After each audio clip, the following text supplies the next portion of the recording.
अब हम लोग सबसे पहले पढ़ेंगे टाइप्स ऑफ केमिकल रिएक्शन। अभी तक हम लोग जो जो पढ़े थे, हमने पढ़ा था कि हमारा इक्वेशन, कोई रिएक्शन है बैलेंस कैसे होता है, ये पढ़ा। फिर हमने उसके पहले पढ़ा था केमिकल इक्वेशन क्या होता है, केमिकल रिएक्शन क्या होता है। अब हम लोग पढ़ने जा रहे हैं केमिकल रिएक्शन के टाइप कितने होते हैं। तो जैसे कई चीज़ों के कितने टाइप होते हैं और वो भी हमें डिफाइन करना पड़ता है।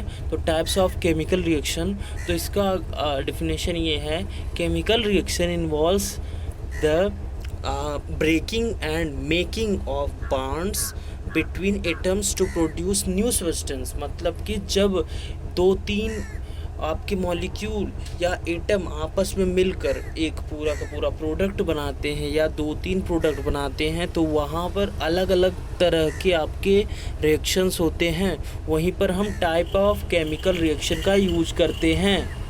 अब जैसे कभी कभी कन्फ्यूजन होता होगा तुम लोग को, क्या क्या पढ़ाए हैं भैया और क्या हम लोग को पढ़ना बचा है। तो केमिकल रिएक्शन वाले चैप्टर में types of charges, physical types of changes, जैसे फिजिकल चेंज, केमिकल चेंज हमने पढ़ लिया। इंट्रोडक्शन अबाउट केमिकल रिएक्शन हमने पढ़ लिया। बैलेंस्ड केमिकल इक्वेशन हमने पढ़ लिया। हमारा बच्चा है टाइप्स ऑफ केमिकल रिएक्शन, जिसमें ये 5 हैं। कौन कौन? Combination reaction, decomposition reaction, displacement reaction, double displacement reaction, oxidation and reduction. उसके बाद हम पढ़ेंगे कोरोजन, फिर उसके बाद रेंसिडिटी, फिर एक्सरसाइज क्वेश्चन। बस इतना ही करना है, इसे आप नोट कर लेना। तो हम लोग को 5 तरह का रिएक्शन पढ़ना। सबसे पहले उसमें से है हमारा है कॉम्बिनेशन रिएक्शन। कौन सा रिएक्शन? Combination reaction. तो ध्यान से देखिए, एक्टिविटी 1.4 पहले देख लेते हैं। ये एक्टिविटी 1.4 है। उसके बाद बस आप इतना ही देखो, यहाँ से और इतना ही बस, ठीक है। मतलब आपको यहाँ से यहाँ तक देखना है बस। अभी उसके पहले और बाद का मैं सब समझाऊंगा। तो एक्टिविटी 1.4 में ऐसा है कि आपका एक take a small amount of calcium oxide, उसके बाद और quick lime in a beaker. Quicklime को ही कैल्शियम ऑक्साइड बोलते हैं। उसके बाद slow added water into this, touch the beaker as soon in finger, do you feel the change in temperature. आपने उसमें देखा होगा टेम्परेचर चेंज रहता है, तो ये होता है। अब हमने कैल्शियम ऑक्साइड को वाटर में मिलाया तो बन गया कैल्शियम हाइड्रोक्साइड, ठीक है। तो कैल्शियम ऑक्साइड को ही हम क्विक लाइम भी बोलते हैं और इसको हम स्लेक्ड लाइम भी बोलते हैं, ठीक है। अब ये होने के बाद जब हमने मिक्सअप किया, तो in this reaction calcium oxide and water combine to form a single product. जब 2 रिएक्टेंट मिलकर एक सिंगल प्रोडक्ट बनाए, तो वो हमारा होता है कम्बिनेशन रिएक्शन।